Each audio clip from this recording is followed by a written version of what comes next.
Podcastirmãos.com.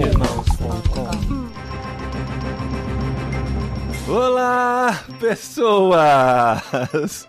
Esse é o Olá, Pessoas mais sem graça que você vai ouvir, porque depois de 2 anos e meio praticamente, chegou a bendita Covid à nossa casa. Mas eu sou o Paulinho e estou aqui com a Ju Delfino, nossa amiga brasileira, que foi quem nos apresentou esse maravilhoso autor espanhol. Olha só, eu sou a Ju Delfino e tô aqui com a Carol, que parece que virou bem fã do Zapão. Não sei se chega no nível da Agatha Christie, mas estamos ali.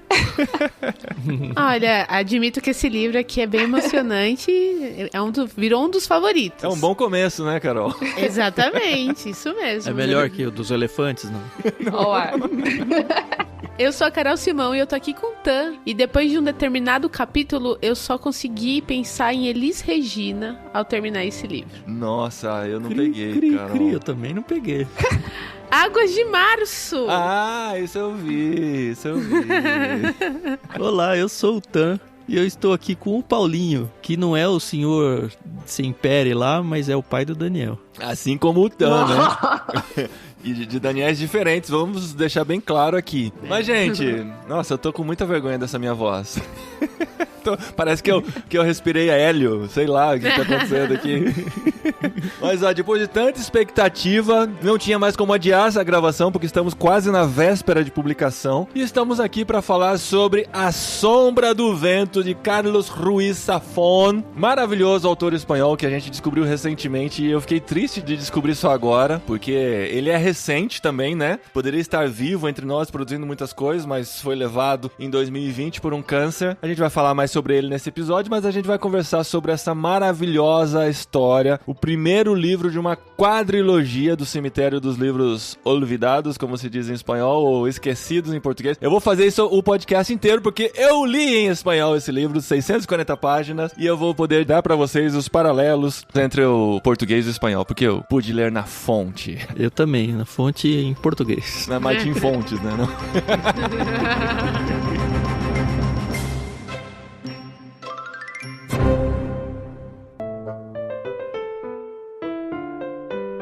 Muito bom, gente. La Sombra del Viento. Que privilégio ler, gente. Quando a gente chegou na Espanha, a Ju, que está aqui, está super nervosa, porque ela nos ouve muito antes de nós sermos amigos, e antes de sairmos do Brasil nos tornamos grandes amigos. Eu, a Adri, a Ju e o Rafa nos encontrávamos periodicamente. Durante a pandemia nós fazíamos parte do grupo seguro, né, da bolha. Nossa bolha de amigos. Nossa bolha que a gente podia se encontrar. E foi chegando na Espanha. Eu não sei porque você nunca tinha falado desse livro pra gente, Ju. Ou você tinha falado, a gente não deu bola. Não, eu tinha falado, daí vocês acho que ignoraram. É bem que disso. não deram devida importância. Daí você chegou na Espanha, você achou ele e daí você mandou mensagem. Ah, foi isso? Foi. Então acho que daí você tinha falado você pra postou Adri. stories. Ou eu não lembrava, Você sei vê lá. que a Ju é uma boa influenciadora, né? Pra coisas boas.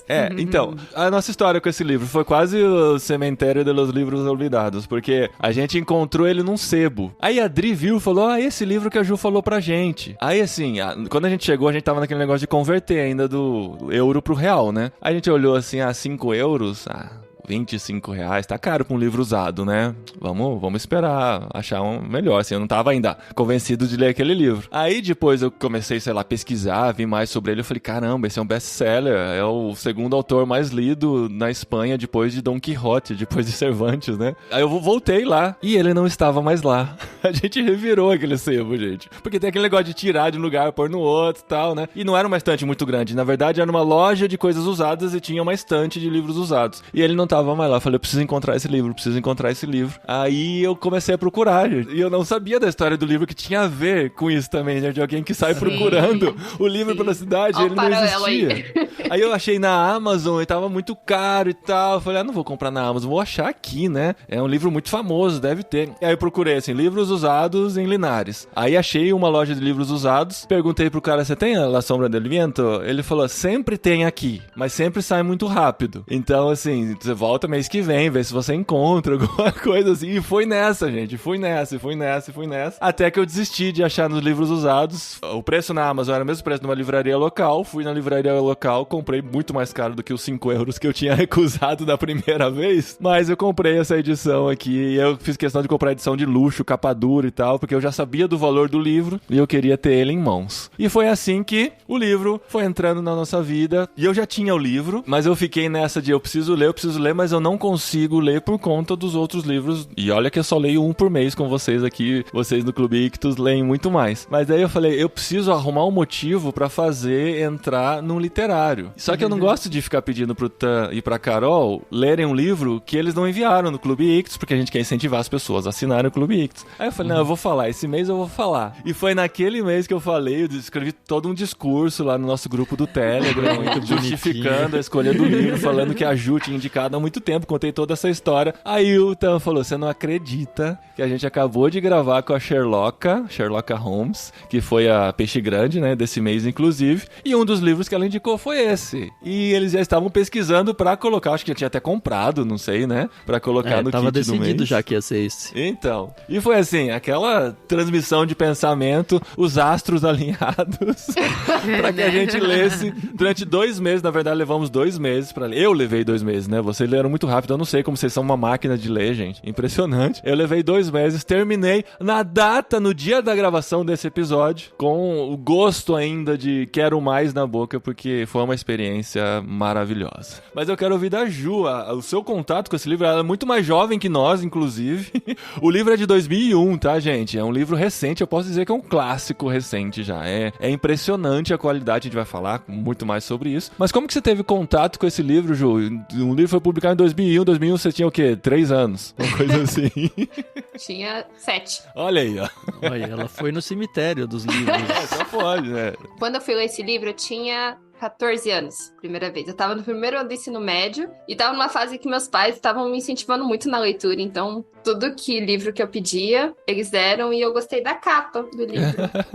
É mesmo? Você não tinha nenhum motivo, assim? Não foi um trabalho de escola, nem nada? Não, eu tava na fase de leitura, queria ler bastante coisa, e daí eu costumava ir em shopping, e a gente visitava a cidade vizinha, porque na minha cidade não tinha shopping, então a gente ia pra cidade vizinha, pra passear em shopping, e a coisa que eu mais fazia era entrar em livraria. Não. E sentava lá e ficava vendo, e eu gostei da capa, me chamou a atenção a capa, fui dar uma olhada na sinopse, e pedi pra minha mãe me deu, e começou. Foi aí que eu conheci. Nada muito poético e bonito, mas foi o suficiente muito pra... parecido com a história, você achou? O livro te achou, né? Você tinha quantos anos, Ju? Desculpa. 14. 14. Tinha 14 porque anos. assim, é um livro pesadinho, né? E relendo agora, eu percebi que quando você lê a primeira vez, eu não tinha pegado tudo o que, entendi. que o Não, livro né? oferece. E tem muita coisa que a gente deixa passar quando a gente é adolescente. Porque o André, meus filhos são apaixonados por leitura, né? E ele me via lendo e me via comentando sobre o livro, ele ficou com muita vontade de ler. Eu falava, filho, você vai ter que esperar. Não dá pra você ler esse livro agora, não. O meu não tive um filtro, os meus pais não tiveram filtro. Não sabiam, claro. De E ler. livro não tem classificação indicativa, né, gente? É difícil? Ou É tem? verdade, nossa. Ou tem, eu não sei. Uma sinopse, ele não entrega Ah, nada. mas vocês estão falando por causa do tema, Não, sexualidade, é por essas causa das coisas relações assim? sexuais que são descritas, né? Mas não é muito forte, assim. Nada que um filme, uma série aí não... mas é um filme e uma série que eu não deixo meu filho assistir, né? Ah, sim. Mas eu não acho que não foi só por a parte da sexualidade, tanto da descoberta do Daniel e tudo mais, da vida dele, né? Mas também tem outros temas mais pesados, Sim, né? então, pois é. Tortura. A gente tá numa Espanha pós-guerra, né? Então tem outros assuntos que... É não... muito densa a história, É. né? O próprio sofrimento dos personagens é muito profundo, assim. Então eu acho que você precisa de um pouco de casca de vida, assim, pra aproveitar mesmo o livro. Inclusive, acho que ninguém teve essa experiência, que é ler com 14 anos, bobinha de tudo, e ler com quase 30. Gente, mas eu gostaria muito de reler esse livro sabendo do final, pra ver todas as coisas se encaixando durante o livro, gente. Ainda mais depois da entrevista do Zafon que você compartilhou com a gente hoje, né? Onde a gente descobre que a trilogia de 4 livros dele lá são entradas pro mesmo labirinto, então ele usa todo o mesmo universo, só que são coisas mais ou menos desconexas, desconexas, outras conexas. E eu acredito que terminado o quarto livro, dá pra voltar pro primeiro e pegar coisas muito diferentes. Ele fala que é um labirinto de histórias que você pode entrar por qualquer porta e se encontrar lá. Então são livros independentes. Você leu os 4, Jô? Eu li. Olha isso. É o Jogo do Anjo, o Labirinto dos Espíritos, né? E o Prisioneiro do Céu. É isso mesmo. O Prisioneiro do Céu, se eu não me engano, foi o último. Não, o Labirinto dos Espíritos foi o último. Dos Espíritos. Porque a entrevista que a gente viu foi exatamente do lançamento desse livro, em 2017, que é o Labirinto dos Espíritos, e ele fala exatamente isso. Ele tá lá, essa entrevista é muito boa, gente, se vocês procurarem aí, 2017, como que é o nome do programa? É um talk show noturno, né? Leitmotiv, Carlos Ruiz Zafón, conclui. El Cemitério de los Livros Olvidados. É muito legal porque ele fala umas coisas muito interessantes nessa entrevista. Uma, ele fala assim, eu não tenho uma bíblia pra colocar a mão, mas eu coloco sobre o meu livro, que esse é realmente a última história, eu não vou mais revisitar, essa história tá completa, tá fechada, eu coloquei tudo que eu gostaria e eu não vou mais mexer nela. Então assim, a obra está completa. E outra coisa que ele falou, o entrevistador pergunta, né, você muitas vezes já recusou fazer alguma obra televisiva ou cinematográfica da sua obra, né? Ele falou, realmente, eu não vejo sentido nenhum de fazer, porque toda a atmosfera que eu queria colocar está nos livros. Todas as referências, inclusive referências cinematográficas, visuais, né? Referências de histórias em quadrinhos, referências de todos os livros que eu li. Se você transpor para outra mídia, você não vai ter tudo que eu gostaria que tivesse lá. Então, pra mim, vai ser completo. Tem muito aquele zelo de autor, né? Acho que foi o Tolkien ou o C.S. Lewis, não lembro. Alguém, a gente já falou sobre isso tantas vezes, mas algum desses autores não queria de jeito nenhum que fosse transformado em filme nem nada, suas obras, porque o cara pensou naquilo com todos aqueles detalhes, com todas aquelas descrições que você sente o cheiro, você sente as texturas e tal. Ele não quer ver isso sendo jogado na cara de alguém com tudo pronto, já mastigado, né? Então ele deixou bem claro que ele não queria que isso fosse trabalhado. Mas ele morreu, né, Paulinho? Então agora fica com os herdeiros pra decidir. E acho que não tem. Não tem herdeiros? Não tem herdeiros, eu acho que não tem herdeiros. Nossa, eu não pesquisei muito a fundo da vida dele. Eu sei que ele nasceu em 64 e morreu em 2020, durante a pandemia, mas não pela pandemia, foi por um câncer que o levou, né? Então, assim, é muito triste descobrir ele agora por causa disso, assim, sabe? Eu tô aqui na Espanha e tal. Quando eu vim em 2019, ele tava vivo. Eu fui pra Barcelona em 2019, não fazia ideia. Com certeza eu ia procurar todos os lugares descritos lá. Alguns eu reconheci porque foram lugares que a gente passeou, como La Rambla, La Plaza Real. Então, foram lugares que eu estive, mas eu não fui com essa mente. Aqui que se passou essa cena, aqui que aconteceu tal morte, aqui que aconteceu a chuva e tudo mais. Então, assim, é triste por isso, porque descobri depois, mas agora eu tenho um grande universo pra descobrir aí, é muito legal. A leitura desse livro, como o Paulinho disse, você fica muito absorto nela, né? Então, assim, foi maravilhoso. Eu gosto muito de ler de noite, antes de dormir. Então, eu entrego o Benjamin pro Fernando e falo, vou ler, vou trabalhar. É bom poder falar, vou trabalhar e pegar um livro e deitar pra ler. Então, pois é. Foi muito interessante como a história, ela me cativou desde a primeira página. Eu também demorei muito pra ler, como o Paulinho, porque é aquilo, né? Conforme vai tendo os prazos, a gente vai postergando, né? Dando aquela procrastinada básica. Eu terminei hoje, gente. E no sprint final ainda. Eu achava que eu não ia conseguir. Eu ia chegar no episódio de hoje e falar, gente, não consegui terminar. Mas hoje eu comecei a pesquisar sobre o livro e falei, eu preciso terminar, gente. Preciso terminar. Aí fiquei 4 horas trabalhando também, né? Lendo. Mas como eu precisava repousar, todo mundo falando assim, você tá aí convidado, precisa repousar, porque quanto menos você descansa, mais seu corpo demora pra reagir. Então eu falei, beleza, eu vou ficar deitado numa cama com o livro na mão e vou mandar ver. E eu consegui terminar hoje, com muito orgulho. E foi mais ou menos o que aconteceu comigo. Eu tive que ficar hospitalizada e aí eu falei, por que não ler, né? Não me cativa mais, então vamos ler. E, gente, que maravilhoso foi o fato de eu ter levado esse livro e eu ter a oportunidade de entrar numa história que, olha, é uma história, não vou dizer assim, real, mas, putz, tá ali muito perto da realidade. Muito exatamente, verossímil. Foi tão legal que quando chegava a visita, você mandava embora, é isso? Não cheguei a ficar tanto tempo assim no hospital. Mas o que eu achei interessante, e é uma coisa que a gente já tem aqui dentro do Ictus, eu sou uma pessoa muito medrosa. Não gosto de ler certos livros que tem certas temáticas, porque eu fico com medo. Eu tenho medo. E teve uma parte aqui do livro, quando o Daniel, que é o protagonista, ele tá descrevendo um determinado personagem. E eu fiquei, mano... É, aquele capítulo, do jeito que termina, né? Que ele fala... Então... aquele personagem está lá, era o mesmo personagem do livro, só que no livro ele era o diabo. Gente, eu fiquei, mano... Essa hora que o livro me... Assim, o livro me pegou definitivamente... Não, o livro me pegou bem no primeiro capítulo. Uhum. A viagem dele pro cemitério dos livros esquecidos é maravilhosa, é uma pintura. Como é descrito, eu falei, cara, esse cara sabe escrever uma cena. Mas a hora que terminou esse capítulo aí, que revela o diabo... Aí você fala, putz, é isso que eu quero ver. Então, é porque até então na história não tem nada sobrenatural. Exato. Assim, um mistério e tudo. Só que ele aparece num momento e de um jeito que você fala... Cara, se entrar sobrenatural nessa história, vai colar. E vai colar bem. E funcionaria, né? Tipo, se tivesse... então.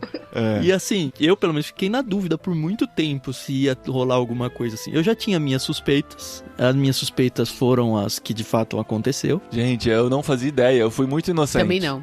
Eu também fui muito fui muito inocente. inocente. Na hora que apareceu, eu falei, bom, ou é sobrenatural, ou é quem eu tô pensando que é. E de fato era, mas demora muito pra ele confirmar isso. Sim. É bem Mas também bem ele não finalzinho, fica né? naquela de manter um mistério, né? Ele só vai contando a história e de repente aquilo faz parte naturalmente da história. Mas sabe, o autor, ele faz isso de uma forma muito inteligente e que, quando ele vai encaixando as peças, né, porque é um grande quebra-cabeça a história, e tipo, eu não terminei a história falando, nossa, que burra que eu sou, que eu não entendi que era isso. Não, de jeito nenhum. E te foi tão respeita, né? gostoso. Exatamente, me Ok. respeitou a minha linha de raciocínio, inteligência. foi muito, muito legal, foi muito legal. E esse quebra-cabeças é legal porque não é só uma troca de cenários, é uma troca temporal. Então tem vários capítulos que volta no tempo e aí conta. Ele conta duas histórias paralelas, acaba contando, né? Duas histórias paralelas que o tempo todo elas vão se cruzando. Alguns personagens contíguos ali, um numa época mais jovem, outro mais velho. Só que você não sabe muito bem onde que vai encaixar e, cara, encaixa muito perfeito. Ó, é muito lindo. Esse livro é pra fazer aquilo que o Tan faz, não sei se ele fez nesse, de anotar os nomes dos personagens no começo. Porque chegou um momento que eu fiquei bem perdidão, assim. Eu já não conectava nada. É verdade. E eram muitos nomes, são muitos personagens em épocas diferentes, parece o Dark, né? Os mesmos personagens em épocas diferentes e tal. Aí eu comecei a me perder e isso começou a fazer com que eu perdesse um pouquinho a vontade de voltar pro livro. Só que daí, assim, como a gente tem a responsabilidade, eu insisti, aí eu fui reconectando e aí a história me fez reconectar e saber de quem tava falando. Mas se você ainda não leu o livro, faz isso. Apareceu um personagem, anota o nome dele, faz uma pequena descrição. Só o que eu já faço já ajuda, que é circular o nome dele, porque aí ele fica muito destacado na página. E aí quando aparecia um personagem novo, eu volto rapidinho pra ver se eu acho esse nome de novo. Porque sempre vem, pô, eu acho que esse cara já apareceu. Então eu encontro rápido. Agora, uma coisa que eu acho que é importante pra quem for aceitar o desafio de ler, o Paulinho viveu essa experiência agora, nesse sprint final, né? Que ele falou que ficou 4 horas lendo. Eu acho que esse livro não é um livro pra ler devagar, no sentido de ler poucas páginas por dia. Porque eu acho que você vai se cansar dele, porque ele precisa dar aquela aquecidinha em todas as vezes que você vai pegar pra ler, pra você entrar na história. Então você tem, sei lá, se você lê 15 minutos por dia, eu acho uma judiação pra esse livro. Você chega no final, mas você vai perder, porque a hora que você passa de 20, 30 minutos, você cola nele de um jeito que você não quer fazer mais nada da vida. É muito isso, Tan. É muito isso. As experiências que eu tive de ler, né? Ele é muito longo. Ele é muito longo. E eu não sei se é porque eu li em espanhol, tem um ritmo de leitura mais lento em espanhol. Sim. Então, assim, cara, não rendia. Aí, assim, quando eu deixava pra ler antes de dormir, e aquela coisa, vou ler até ter sono, eu lia 15, 20 minutos. Não ia muito pra frente e não terminava muito empolgado. Quando eu lia, por exemplo, eu ia levar os meninos na atividade esportiva. Eu tinha 1 hora pra ficar lá, com o livro na mão. Aí eu lia, eu falava assim, eu vou ler meia hora, depois da outra meia hora eu vou caminhar, fazer alguma coisa. No que batia meia hora, eu falei, não, eu não vou parar. Eu vou terminar essa 1 hora lendo esse livro. Porque daí, exatamente, o Tanto escreveu muito bem. Você tá aquecido na história, você não quer parar. Aí quando acabava a atividade dos meninos, eles saíam assim e falavam, eu tenho que parar. Não, mas a noite eu continuo, sabe? Mas é muito isso mesmo. Escreveu muito bem.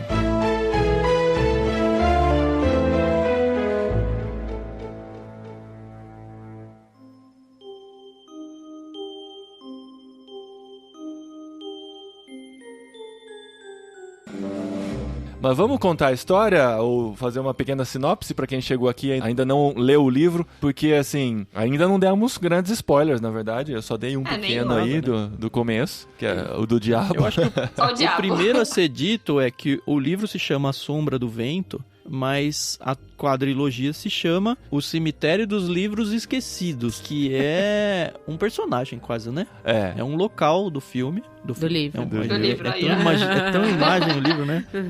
É um local do livro, da história, mas que ele ganha vida própria desde o início. Acho que começa por aí, né? Que é o Senhor Sem-Pé, que é um livreiro, um dono de uma livraria. Ele tem um menino chamado Daniel. O menino é órfão, a mãe dele morreu quando ele era bem pequeno. E a gente já vê logo de cara que ele tá lutando contra a ideia de perder a memória da mãe. Ele tem muito medo disso, de esquecer como era a mãe dele, porque ele perdeu sendo ele muito jovem. E aí a gente vê que o pai é super carinhoso com ele e tal. Ele obviamente tá vivendo nesse contexto literário, porque, enfim, o pai dele trabalha numa livraria, é dono de uma livraria.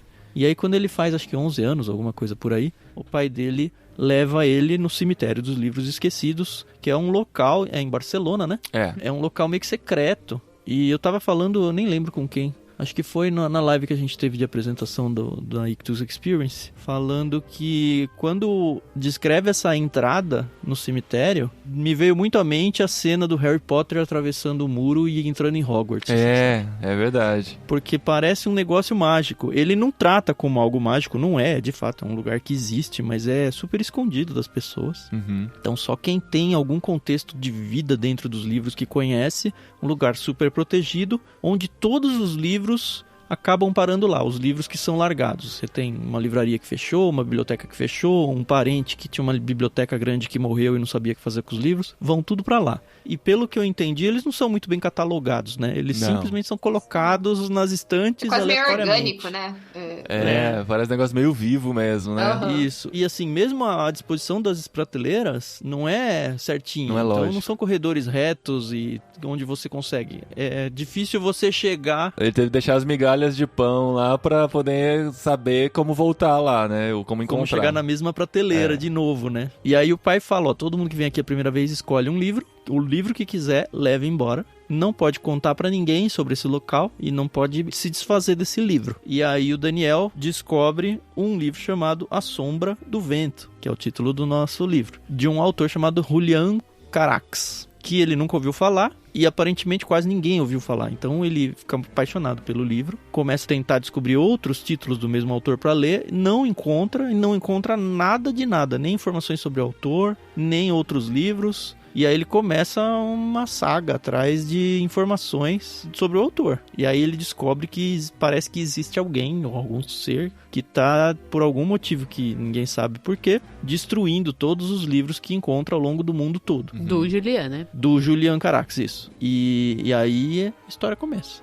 Aí começa a aventura, a correria. Exatamente. O legal do livro é que vocês falaram isso no prefácio lá, né? Que você e a Ju fizeram. Que ele tem todos os elementos que a gente gosta de um livro. Vai ter suspense, vai ter aventura, vai ter intriga, vai ter romance, descrições maravilhosas de um cenário gótico, de uma Barcelona que não existe mais. Até o próprio Safon falou na entrevista, né, que eles conversando lá e falaram, essa Barcelona não existe mais. Hoje a Barcelona é uma cidade turística. Nesse tempo que se passa a história, é uma cidade onde as pessoas viviam, onde as pessoas circulavam, de fato, e tal. Então acaba até sendo um registro histórico, apesar de ser feito depois, né?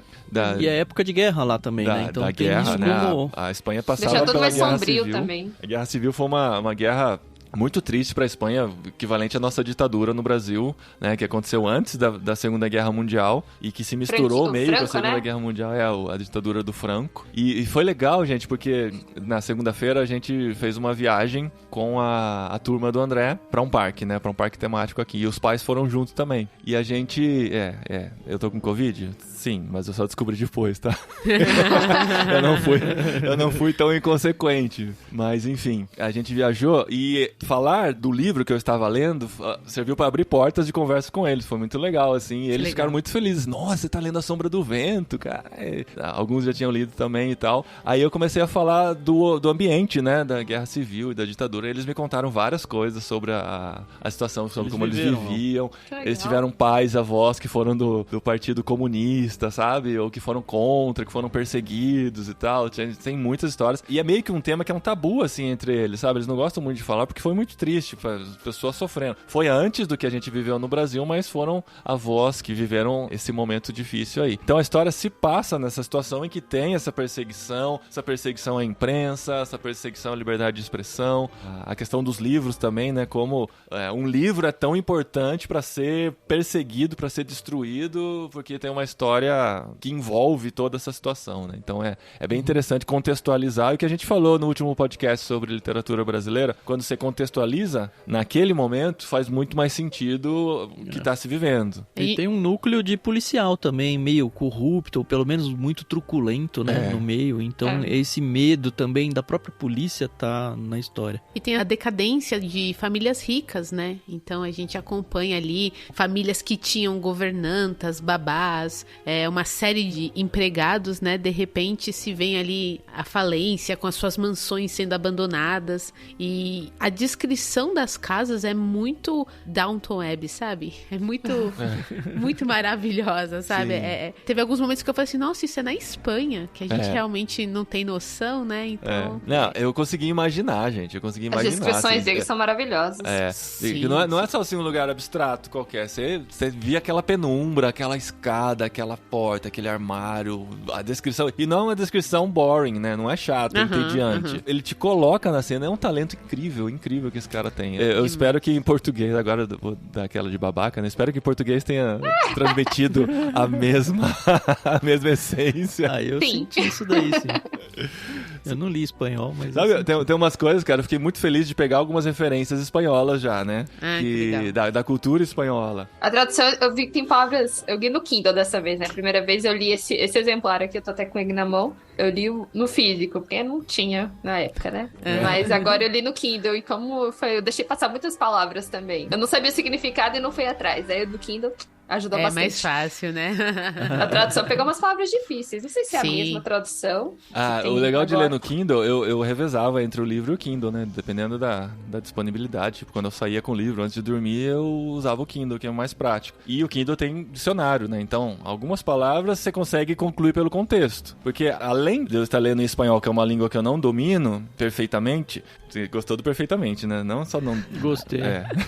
Gostei.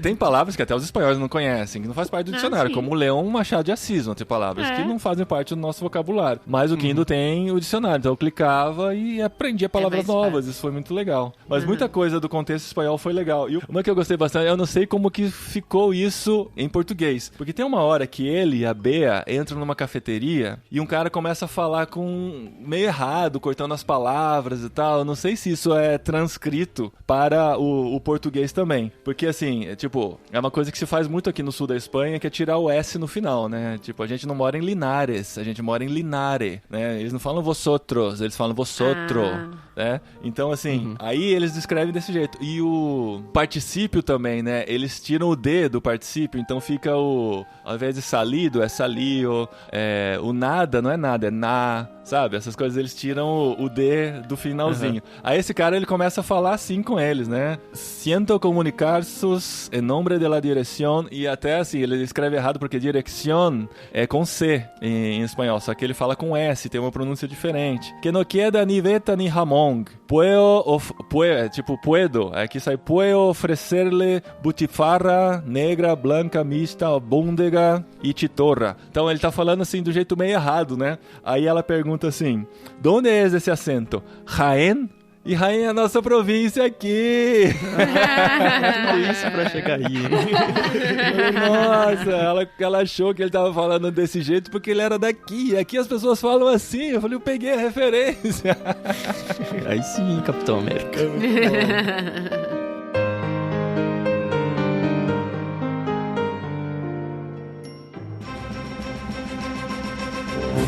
Agora, qual é o personagem mais legal, hein? É o Fermin. Não tem dúvida, né? O Fermin, né? Sabe o que é interessante? Fermín Romero de Torres. Fermín Romero de Torres. É interessante a forma como o Daniel conhece o Fermín, né? Ele tá literalmente na sarjeta. E ele é um mendigo, né? Então, ele conhece o Fermín porque ele tá numa situação muito ruim. E eu lembro que na faculdade, a gente passeando ali pela cidade de São Paulo, eu estudei no centro de São Paulo, a gente conheceu um morador de rua que era doutor em literatura e tinha morado muitos anos fora do país, eu não lembro aonde, e ele tava vendendo os livros dele, mas ele era morador de rua. E aí, automaticamente, quando eu conheci o Fermín, e quem era o Fermín, que ele é um cara aqui, né, super... Ele conheceu o mundo e tal. Por isso que eu tô falando que essa história, ela real, assim, é a gente acaba conhecendo verossímil. pessoas igual, parecidas, né? Uma coisa legal da descrição, gente, eu vi uma booktuber aqui da Espanha mencionando isso e eu não tinha reparado, então vou dar os créditos, apesar de não lembrar o nome dela. Mas ela falou assim, como a história é narrada pelo Daniel... A gente vê o mundo pelos olhos dele. E a gente conhece todos os personagens. Ele descreve todos os personagens. O Fermín magrelo, alto, tal, meio manco. E cada um tinha as suas descrições. Mas nós não temos uma descrição do Daniel. Você reparou isso? É verdade. Porque pode ser qualquer um de nós. A gente pode se imaginar no lugar dele. Eu achei sensacional isso. A gente não sabe, não fala se ele era loiro, se tinha olhos castanhos. Esse recurso A é única bom. coisa que fala é que ele era pálido. Então, assim, não sei nem se era de pele branca, mas, tipo... Aí, assim, você não sabe como que ele é. E a gente pode se colocar no lugar dele. Acho que talvez é por isso que é tão imersiva essa leitura, né?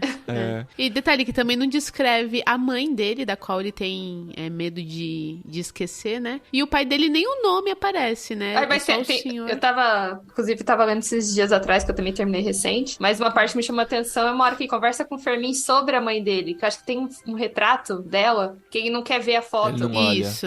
Porque ele tem medo de, tipo, não reconhecer, né? Então ele tem medo de esquecer, mas ele também não quer ser confrontado com isso. Ele não quer ter certeza de que ele esqueceu. E eu gosto muito das personagens femininas, né? Então a gente tem aí a mãe dele, que não fala muito, nem fala como ela morreu, nem nada. E aí a gente começa conhecendo a Clara, depois a Bernarda, depois a Núria, a Bea e a Jacinta, que depois a gente tem aí um paralelo que ela foi a babá da Penélope, da Penélope Aldaia. A Jacinta era freira? A monja? Não. É a que ficou... Ela ficou largada no no asilo lá. Isso, cuidado por freiras. Mais uma vez, falando das personagens femininas, como elas são fortes e têm opinião, né? Eu comecei gostando da Clara, que foi o primeiro... Não só você, né? O Daniel também. Então, foi o primeiro amor do Daniel. É muito enigmática, né? Ela aparece num momento sim que você fica... E o que será que tá acontecendo? Por que estão interessados nesse livro? Por que essa menina, que você descobre que é cega, tá interessada num livro, né? Isso. E o interessante é que o Zafon, ele não pinta esse é certo e esse é errado. Essa pessoa é boa, essa pessoa é má. Que você começa gostando da Clara, você achando que ela é um ser angelical. Nossa, olha que linda. Mas ela só era uma mulher mesmo, Carol. Então, exatamente. Por isso que eu tô falando que eu gostei muito dessa leitura. Sim. Porque é isso, entendeu? Eu tento ser mas boa, foi uma né? paixão dele, a primeiro amor, né? Mas ela era muito mais velha do que ele, né? Então, e como a gente tá ouvindo a história pela narração dele, a gente fica meio com raiva dela. Pelo menos eu fiquei com raiva no começo, depois que ela sacaneia ele lá. Mas aí depois você entende e fala, cara... Não, assim, é tudo vislumbre dessa primeira paixão na cabeça dele. Eu não achei que ela sacaneou ele. Então, justamente, mas é que ele coloca como, poxa, eu tava ali gostando dela, ela ficou me dando corda, sabe? Mas aí depois fica com o professor de piano. Mas, cara, ela era bem mais velha do que ele. A vida dela não era um menino. Podia ser uma fantasia da cabeça dele, né? Justamente. Mas, assim, e ele faz de um jeito tão doce tudo isso, assim, tão verossímil, tão... Puxa, isso aí pode acontecer na vida de qualquer um mesmo, sabe? E achei legal a personagem ser cega, achei um detalhe muito bacana. Acrescenta bastante a história, a personagem, né? Não tá lá de graça. Sim. A visão dele, como ele vai crescendo, né? A gente já começa com ele com 11 anos... Daí como que ele vai vendo assim, como que ele tinha a visão idealizada da Clara, a decepção gigantesca que ele teve, e depois como que ele vai se relacionando com as outras mulheres, como que ele vai vendo essas mulheres, assim. Ele também que é apaixonado por todas, né, gente? Ele tem uma queda. Pois é. Mas, vou dizer que o autor, ele apresenta bem as personagens femininas, viu? Porque ele faz com que elas se tornem apaixonantes, pelo menos as jovens aí, né? Mas a própria Núria, que era uma mulher madura, realmente eu achei, nossa, vai rolar alguma coisa entre os dois, porque a química que o autor apresentou ali, você falou, Deixa eu só dar outra referência aqui que eu achei, tá? É só pra mim essa referência, mas eu gostaria de compartilhar com o mundo. Tem uma hora que o Fermin fala assim, ó, quero que pense, mi Fermin es un cacho de hombre, como Cary Grant, Hemingway ou Manolete. A hora que eu vi Manolete, eu falei, Manolete, eu sei quem é Manolete. Porque Manolete eu não sabia quem era. É um toureiro dos anos 60, que é celebridade na Espanha, assim. Ele viajava por todas as praças de touros da Espanha. Ele é de Córdoba. E ele era, tipo, o Messi, o Cristiano Ronaldo, assim, do esporte dele, sabe? O maior toureiro de todos os tempos da Espanha e tal. E nessa época ele ainda estava vivo. Só que ele morreu chifrado por um touro aqui em Linares, na nossa cidade. Então, apresentar o busto de Manolete na frente da Praça de Touros de Linares faz parte da viagem turística que quem vier nos visitar vai fazer, sabe? Porque tá dentro do roteiro turístico aqui, o Manolete. Eu fiquei tão feliz o Manolete sendo citado no livro, eu sei quem é. Que legal. É um brilho novo mesmo, muito louco. Perguntarei pra mim qual era o personagem favorito, e sim, o Fermin é o topo ali, eu acho que ele é um personagem fantástico, mas o que eu gostei demais foi de um objeto que a gente teve a oportunidade de conhecer aí, pertencente a talvez Victor Hugo. Eu fiquei na dúvida se é mesmo, porque pode ser papo de vendedor demais isso aí, gente. Mas é uma caneta, né? Não tem nenhum certificado de autenticidade e tal, você pode falar qualquer coisa. Só a palavra, tá ótimo. Então, pois é, a palavra não vale alguma coisa. Naquele tempo acho que valia, né? Né? A gente vê aí que o Daniel, quando ele é pequeno, ele sempre vai com o pai, ele tem uma rotina de domingo, né? E ele sempre passa em frente a uma vitrine onde vende uma caneta, tá em exposição, né? Uma caneta, e ele acha linda, e realmente a descrição da caneta, eu amo caneta. Toda vez que eu vou numa papelaria, eu compro uma caneta. Então eu tenho uma coleção de canetas em casa, e aí foi muito legal. Ele falando das pedrarias, e que a caneta, ela era brilhante e tal. E era Montblanc, né? Uma marca de caneta conhecida até hoje, caríssima, caríssima, né? E a gente vê que ele morre de vontade de comprar. E o pai dele, né, por ser livreiro, não tem condição de dar pra ele. Porque ele achava que ele seria um grande escritor se ele tivesse aquela caneta, né? Porque ele tava super vislumbrado com a história, né, do Julian Carax. Aqui tem o nome da caneta, mas eu não sei pronunciar. Montblanc Mens... não sei pronunciar. De Victor Hugo. Mas era do Victor Hugo. É o que importa. Victor Hugo, o autor de Os Miseráveis, né? Então, tem muito peso. E aí a gente fica nessa, né? Ele vai conseguir a caneta ou não, ele vai se tornar um autor ou não. E segue aí a saga de ficar atrás do Julian Carax. E aí ele começa a descobrir pessoas que conhecem e começam a dar algumas pistas pra ele, de ele viveu não sei aonde, ele já morreu. É tudo muito nebuloso a história do autor, né? E esse detalhe da caneta é tão interessante porque você vê como o cara montou uma história como um escultor mesmo, né? Que foi pensando em todos os detalhes e como ela se encaixava. Porque assim, quando contando uma história, você vai pensar em colocar uma caneta, que é uma história totalmente paralela, que de vez em quando volta e tem um desfecho lindo no final. Só que você fala assim, putz, mano, eu nunca pensaria em colocar uma caneta. Tem tanta história pra contar, tantas coisas acontecendo ao mesmo tempo. E a caneta, cara, por que caneta? A sensibilidade do autor é muita habilidade, gente. Eu amo histórias que são assim, vocês já ouviram falando disso em livros, em séries, em filmes, em que a pessoa, tudo que ela coloca na sua frente, ela vai usar de alguma maneira. Nada tá lá por acaso. Agatha Christie. Tá. E se você pensar num livro de 600 páginas, que consegue fazer isso com tanta informação, você fala, não, ele não vai lembrar daquilo, ele não vai lembrar de voltar para aquilo lá, ele colocou aquilo lá e esqueceu, e deixou e tal. Mas não, cara, tudo vai voltando. Aí acontecem na quadrilogia também? Eu ia falar assim, coisas que aparecem. Vocês estão impressionados com isso aqui, né?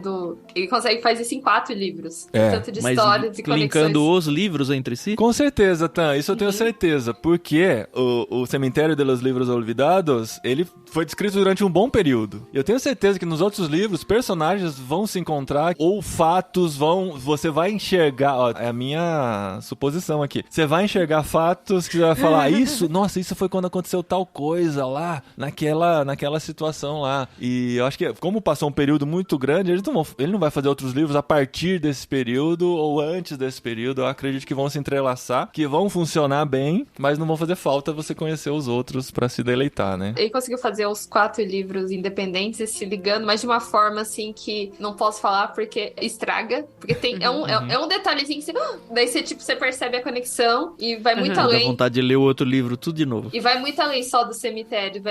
É o ambiente e personagens também. Então, eu tava até lembrando que vocês começaram a falar de algumas características, algumas coisas. Eu lembrei do que acontece em alguns livros e só leiam. Precisa ler. Só leiam, porque Ou espera a série no Netflix, né? Agora talvez vai ter que esperar quantos anos pra estar liberado? Pra estar em domínio 100 público. 70 anos. Aqui no Brasil, né? Da morte dele, né? Do ano de morte. Acho que eu vou estar morto já. Então leia antes que vai ser melhor.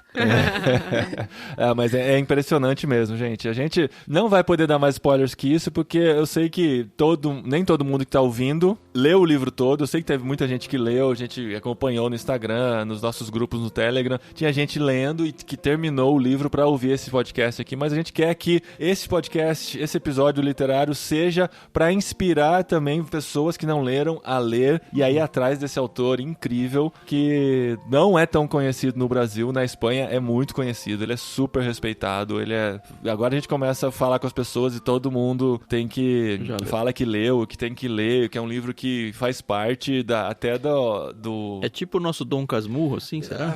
Pode ser. Acho que o nosso Dom Casmurro é o Dom Quixote, né? O mesmo, é Dom também, né? E o Dom Quixote, assim, o André já leu o Dom Quixote. Não a versão completa, que a versão completa é gigantesca, mas tem uma versão resumida dele. Ele já leu na escola e tal, mas, como eu disse, ele é o segundo autor mais lido depois de Cervantes. É impressionante a gente conhecer esse cara, de saber que foi recente, né? Aquela carência que a gente tem de olhar pros clássicos só lá de trás, né? Anos 60, anos 40, século 19 e tal. Mas não, cara, tem um cara genial que escreveu recentemente, nesse século 21, né? Neste milênio. E é genial mesmo, viu? E vale a pena vocês conhecerem e irem a fundo nessa história e se deleitarem com paciência, né? Pra deixar a história rolar e com muita paixão, porque é o que ele transmite pra nós. Ele traz um romantismo meio que tardio, assim, né? Ele é um escritor romântico fora do seu tempo, é um escritor barroco, né? Fora do seu tempo, então ele traz todas as características aí pros dias de hoje, com uma história ambientada lá no passado. Recomendamos muito A Sombra do Vento, de Carlos Ruiz Zafón. Se lê em espanhol, melhor ainda, eu garanto. Ele ficou mais raso do que os outros literários, né? Não sei se você tá vendo... Não sei se você tá ouvindo o literário pela primeira vez. Normalmente a gente vai bem mais fundo na história. A gente praticamente não entrou na história. Mas é isso que o Paulinho falou. Assim, eu pelo menos tô me segurando muito pra não contar alguma coisa. Mas qualquer coisa que eu penso que eu vou contar, eu falo, puxa, eu vou estragar a experiência porque foi tão boa pra mim. Por que eu vou fazer isso com um amiguinho, né? Viu? E se a gente fizer agora o momento dos recadinhos... e depois voltar com uma parte só para quem leu o livro? Vale a pena, né? Incentivar quem lê o livro? O que vocês acham? Você tem tempo pra isso? Eu não sei se eu pararia um podcast no meio. Eu ia ficar curioso e ia ouvir. Não, mas daí por causa conta em risco. Né? Exatamente. Você tá avisado, ó. Spoiler alert. Tudo bem. Então vamos fazer isso, gente. Não, tem que falar, gente. Esse é um podcast tão atípico que a gente vai colocar até uma zona de spoilers aqui depois dos nossos recadinhos, que é quando a gente fala aqui do nosso momento ictus literário e de tudo que tá acontecendo nessa maravilhosa empreitada de distribuir conhecimento no Brasil, que a gente espera que seja no mundo logo, logo. Tô achando que você tá interessado aí com segundas intenções. Não, eu tô interessado em receber os livros, né? Sempre. Bom, a gente tem uma novidade, Paulinho, você me pergunta, né, das novidades. Sim, Tem uma novidade. Eu pergunto, você grande. sempre fala, não é sempre que tem novidade. Então, mas quais hoje são tem, as né? novidades do Clube Ictus? Agora tem uma super novidade. Eu acho que fazia muito tempo que eu não ficava tão empolgado com uma coisa quanto a que a gente está fazendo agora. O Ictus, ele entrega livros desde o começo de 2018 e sempre ficou muito contido naquela história de que vamos conversar ou vamos interagir literariamente falando com as pessoas que assinam o plano, ou pelo menos algum plano no Clube Ictus. E aí a gente estava conversando muito, a gente conversou bastante com a galera lá no nosso Telegram também. Aliás, fica o convite, se você quiser procurar por @Clube Ictus lá, a gente tem um canal bem bacana lá, bem cheio de gente, pessoal bem participativo. E a gente tava tentando ter ideias novas. E aí meio que surgiu uma ideia coletiva lá, foi bem legal. Da gente criar uma experiência virtual. A gente tá chamando de Ictus Experience. E a gente tá fazendo agora no mês de julho 2 ciclos de leitura coletiva ao mesmo tempo. 2 porque a gente vai fazer com um livro cristão e um livro não cristão. No momento da gravação desse episódio, a gente ainda não sabe qual é o livro de cada um desses ciclos. Mas fala quais estão ganhando, só pra depois as pessoas descobrirem se manteve ou não. Dá pra falar até a listinha. São 6, a gente colocou lá no nosso Telegram mesmo, 6 livros cristãos e 6 livros seculares, né? Para as pessoas escolherem qual que elas querem ler. Entre os livros, na verdade, seculares... Eu não sei se são cristãos ou seculares, porque tem Nárnia lá, né? Seriam cristãos então, eu também falei. E ficção, não? É ficção. O que a gente quis dizer é que não seja aquele livro super cristão, assim, sabe? Super cristão. Aquele que o assunto é o cristianismo. É nesse sentido. Teológico, talvez. Isso. Não sei se é teológico. Mas quando vocês olharem pra lista, vocês vão perceber. Ó, eu tô olhando exatamente agora, por exemplo. Tá uma briga danada entre o Hobbit e Crônicas de Nárnia.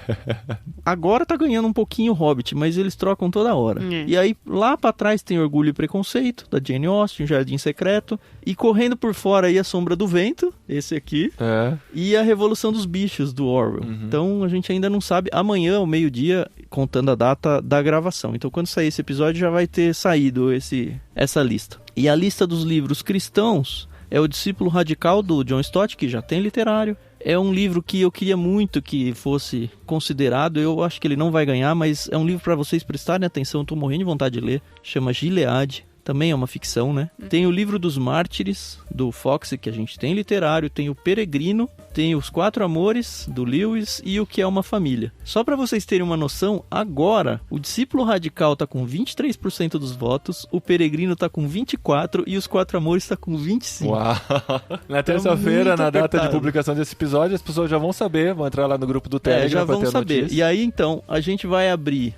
Na verdade, já abriu, né? Se você tá ouvindo. A gente abriu servidor lá no Discord, então você tem o link pelo nosso Telegram mesmo, porque a gente quer deixar um espaço bem restrito para que as pessoas que querem acompanhar a leitura de qualquer um desses 2 livros, ou até dos 2, se você quiser encarar 2 leituras no mês, passar o mês de julho lendo com a gente. Então lá a gente tem o link para você adquirir o seu livro, lá a gente tem o cronograma de leitura, a gente vai organizar pelo menos 4 encontros virtuais para cada livro, para a gente discutir a leitura em grupo mesmo, com um espaço para as pessoas entrarem e conversarem junto com a gente. A gente vai organizar sprints de leitura e a gente vai encerrar a experiência de cada um desses livros com a gravação ao vivo de um epílogo, que é o nosso podcast literário de encerramento de leitura. E faz tempo que a gente não lança nenhum epílogo. E assim, eu tô muito empolgado, porque a adesão das pessoas, pelo menos na votação e tudo, e a movimentação que as pessoas estão fazendo de não, eu sou time esse livro, eu sou time aquele livro, tá muito gostosa. Então, se a gente conseguir fazer as pessoas, muito além de assinarem o plano do Ictus,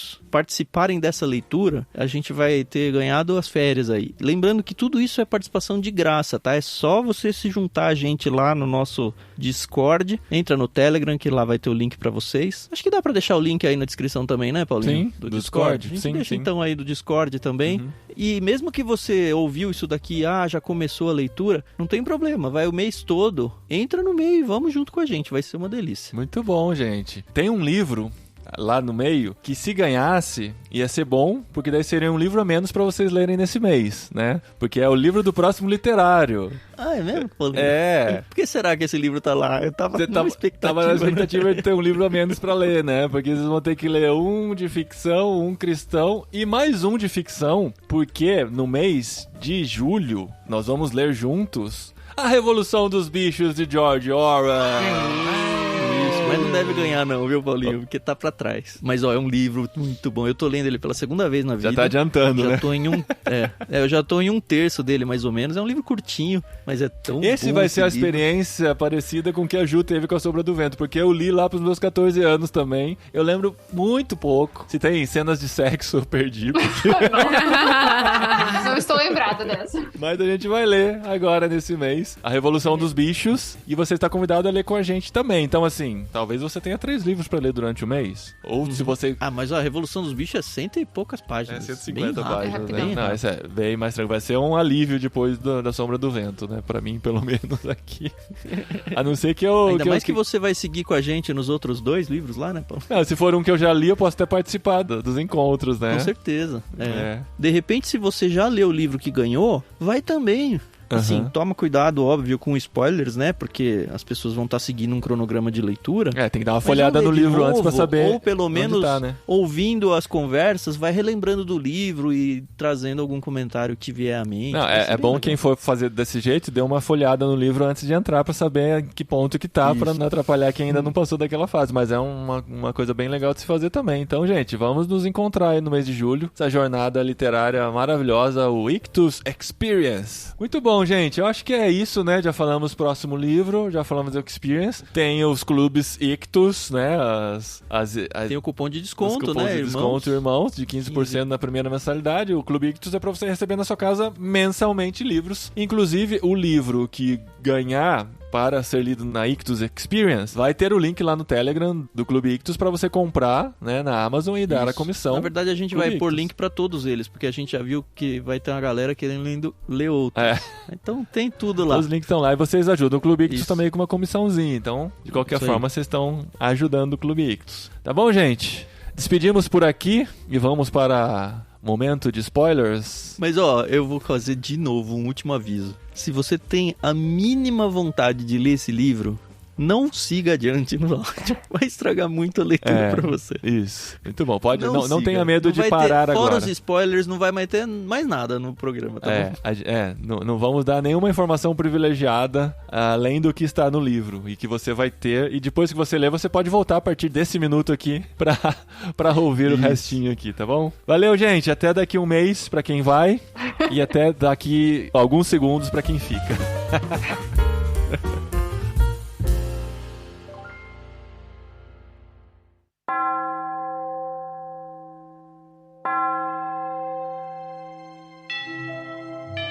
Olha aí, gente, zona de spoilers no literário, que alegria.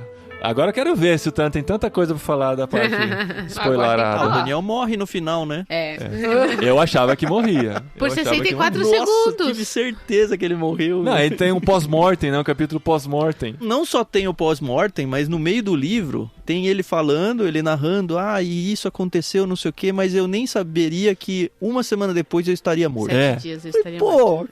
Spoiler ele do mesmo personagem. Sim, mano. Então deixa eu contar um hábito muito ruim que eu tenho, que eu sempre leio, a última página do livro. Você leu, Carol? Eu li. Não tá, é um hábito, entendeu? A última página do livro foi a que fez meus olhos soarem. Então, só que eu ainda fui além.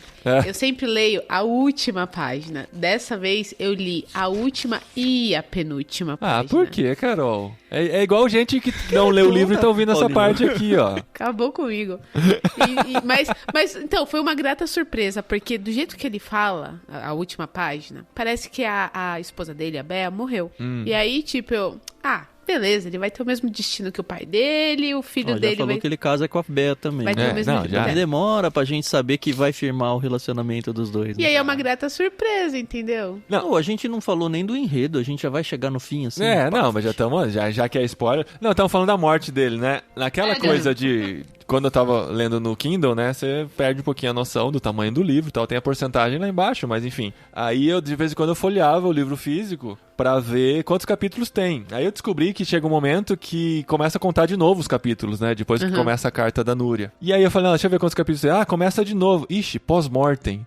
Bati o olho assim, pós-mortem. Eu falei, putz, alguém morreu. Podia não ser ele. Eu até imaginava que não fosse ele. Eu falei, se ele tá narrando a história, nada impede, né, de ser um narrador que tá narrando pós-morte. Mas se ele tá narrando a história, ele deve estar vivo ainda, né? Como um livro bem verossímil, acho difícil ele ficar narrando depois de morto, como Brás Cubas, né? Bom, o Daniel, a gente descobre que ele vai crescendo, ele era apaixonado pela Clara, não dá em nada, e ele percebe que, enfim, acho que foi um primeiro amor infantil. Não é que ele percebe, ele toma uma surra. Ele toma uma surra. Inclusive a surra que ele toma é o que faz com que ele encontre o Firmin na rua, né? Que é o cara que ajuda ele depois da surra. Aí o Firmin, que é o mendigo, a gente vai descobrindo que é um personagem muito fantástico, muito caricato. Muito mentiroso. Então. Ele vai trabalhar na livraria com o pai dele e com o Daniel. E aí eles viram super amigos. E aí o Firmin começa a ajudar ele na busca pelo Julian. E aí eles descobrem que o autor aparentemente tá vivo, que ele mudou para Paris. E aí eles começam a ir atrás, eles descobrem coisas, por exemplo, a Núria, que é filha do porteiro do cemitério Isaac, né? dos livros esquecidos. Isso. Ela tem algum conhecimento sobre o autor, e aí ele vai atrás dela para descobrir algumas coisas sobre o autor, e aí a gente descobre que ela, na verdade, está ligada ao núcleo dos amigos... Não precisa dar tanto spoiler assim, né? Mas ao núcleo dos amigos do Julian, então ela conhecia, né, pelo menos o Julian, e aí não sabe se tá vivo, se não tá, e aí começa a aparecer um personagem muito estranho, todo queimado, que não tem rosto mais, que aparentemente é quem tá querendo destruir os livros, queimar os livros, e a gente não sabe muito bem porquê. É esse personagem que eu falei que eu meio que saquei quem era. Você sacou, cara? Nossa, eu não saquei. Saquei de cara, porque, mano, cara. Gente, é spoiler. A gente tá com medo de falar spoiler, mas sinto muito, você chegou até aqui, tá?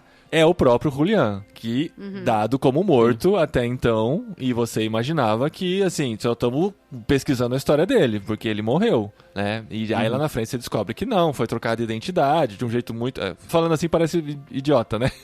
Trocado de identidade e tal, né? Não, de um jeito muito bom. Tem uma intriga toda por trás, né? E no fim ele continuou vivo. A gente descobre toda a história do próprio Julian, desde a infância, de como que ele era pobre, de como que ele foi ser educado pela família rica de um amigo da escola, e aí as amizades que ele fez, inclusive uma das amizades dele era meio controversa, até na época de infância dele, se tornou um policial quase de guerrilha, né? Sim, é policial da ditadura, agora, né? Que persegue o Firmin agora como adulto, sabe? E, cara, é muito bem amarradinho. Tem 2 núcleos grandes, né? Um núcleo é a história do próprio Julian, que é praticamente metade do livro, né? E a outra metade é o Daniel, e aí as coisas vão sendo explicadas. Conforme a história do Julian vai sendo explicada, ela vai se amarrando com as descobertas do Daniel no futuro aqui. Eu confesso que até metade do livro, mais até, acho que até 60% do livro, eu tava muito mais interessado na história do Daniel do que na história do Julian. A hora que vinha a historinha de Julian, eu falava, passa logo, sabe? Vamos logo pra história do Daniel. Mas ficou boa, hein, depois. Então, aí depois me prendeu de um jeito que eu falei, não, as duas estão muito conectadas, eu quero... Tanto que, a hora que o Julian entra na história, porque até então, ele era contado, assim, como uma sombra mesmo, assim, né? Alguns fatos meio perdidos. Quando a Núria escreve aquela carta, e que carta, né, gente? Que carta gigante, como ela teve tempo pra aquilo. Quando ela escreve aquela carta... ela escreve depois da visita do Daniel, né? Porque ela meio que dá uma enrolada nele, e aí depois ela escreve uma carta. Se acontecer alguma coisa comigo, de fato acontece, né? Você precisa saber disso. E aí vem a carta contando todo o relato. É um livro, gente. Dela. É um livro. É a história do Julian, né? Aí ela vira narradora, né? A partir desse ponto. Quando o Julian entra na história... Eu me senti, assim, encontrando uma celebridade, sabe? Porque até então era só a sombra. Eu falei, olha, é ele, sabe? Eu me vi olhando por esse... É o cara que a gente tá procurando desde o começo. Eu me senti como se fosse o Safon entrando na minha frente, assim, sabe? Porque, na verdade, quem liga toda a história do Daniel com o Julian é a Núria. Se ele não encontrasse com ela, ele nunca ia saber o que aconteceu. Então, eu sei... tem a Jacinta também, né? Mas ele só sabe... mas a Núria... ele só sabe da Jacinta por causa da Exato, também, então ela e assim, eu fiquei pensando, putz, que batido, né? Pô, Sabe que eu tive que ler de novo a parte da Núria? Pelo menos boa parte, porque depois que você conta toda a história, lá na frente fala, porque ela contou um monte de mentira. Aí eu falei, caramba, o que ela contou de mentira? E aí eu tive que ler tudo de novo, porque ela tenta dar uma enrolada nele, na conversa deles primeiro, né? Não na carta. Mas Isso. É que assim, é tudo muito fantástico, né? Porque ele encontra um livro num labirinto, e aí ele se apaixona pela história, aí ele vai atrás do autor, não acha nada do autor, o Google faz uma falta danada, né?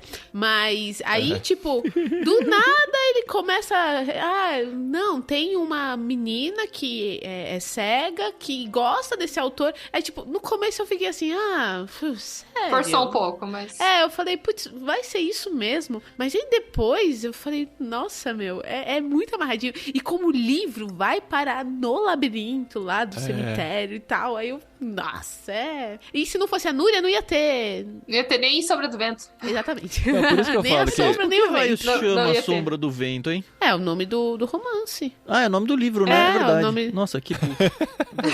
Mas tem uma referência no finzinho, né, da sombra, não tem? Aqui, ó. Al poco figuras de vapor, padre e hijo se confunden entre el gentío de las ramblas, sus pasos para siempre perdidos en la sombra del viento. Que bonito. É a última expressão do livro. Frase. É por isso que eu falo que, cara, eu queria muito ter tempo e paciência pra ler de novo esse livro sabendo desse final. Porque agora, quando tudo acontece, você sabe, nossa, agora... É o Julián que tá aí, gente. É ele que tá aí. Isso que a Núria tá falando. Desde aquela hora. E eu fiquei com essa cabeça desde a hora que apareceu ele. Eu falei, putz, quer ver que é o próprio autor que tá querendo queimar os próprios livros? Teve uma revelação. Não sei porquê. Não, eu falei, não sei porquê, ele se arrependeu. Alguma coisa aconteceu na vida dele que ele quer acabar com o próprio legado. Eu pensei isso. Cara, mas você teve uma sacada, porque não é... eu não achei que não era tão óbvio, não, de verdade. Às vezes você pensa, nossa, só falta ser. Sabe, gente, palpite de sorte. Eu fiquei entre isso e ser algo sobrenatural. Eu fui tão inocente. Depois de um tempo eu falei, não vai ser sobrenatural. Eu fui tão inocente que quando fala lá do marido da Núria, que chama Miquel, nunca imaginei que era o Miquel, amigo do Julián. Eu fui tão inocente que... O Fumero lá, o policial, que era o molequinho lá. Mano, eu tô falando, a minha cabeça, assim, eu gosto. É por isso que eu não assisto mais trailer de nada. Nada. Essa surpresa é muito boa. Porque a surpresa, e é uma vez, é só uma vez que você vai passar por isso, entendeu? Não, eu acho que eu não leio livros tentando investigar junto, sabe? Eu deixo me entregar como um mero espectador mesmo. Eu não fico fazendo teorias. Eu não investigar, não. Só ver. Não tô falando que é culpa sua nem nada. É mais o meu perfil mesmo, sabe? Eu acho que eu me entrego, assim, e não fico formulando teorias nem nada. Até quando eu vejo uma teoria, assim, sobre alguma série, né? Eu gosto de acompanhar as teorias, mas geralmente, nossa, é verdade, faz sentido isso, essa mas depois, aí, né?